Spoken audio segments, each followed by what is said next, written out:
The final stage in any service is to put the pump back together again. Check that it starts OK, and then put it back into your installation.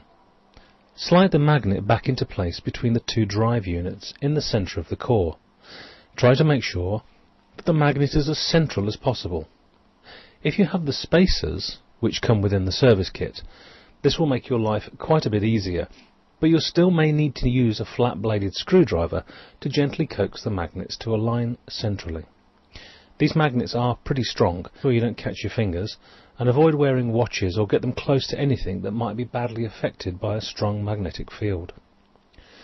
Attach the first diaphragm onto the threaded end of the magnet, making sure that it's aligned correctly.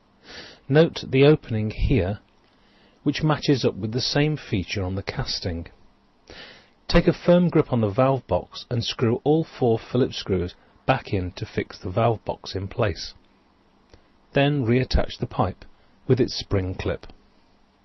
Another tip here, slide the clip around so it points downwards. It may not seem like a big thing, but it will keep the clip well away from the external casing. This will avoid it buzzing against the casing when the pump is completely reassembled and started back up. Repeat exactly the same procedure for the other end of the pump. Remove the spacers. It's useful to keep the spacers from the service kits for future repairs, as they aren't available separately. You'll need to make sure that the auto stopper switch is centralised. Actually, it might already be OK, but it's worth just checking. The switch can be pretty stiff, so if it doesn't centralise by finger pressure alone, you might want to ease it over with a flat-bladed screwdriver. If it's not centralised, when you reinstate the power supply to the pump, it will not restart. Now replace the internal core's top back down onto the core casing, assuming your pump had one to begin with. Replace the acoustic padding and ensure the mains cable is reinserted into the top casing as shown here.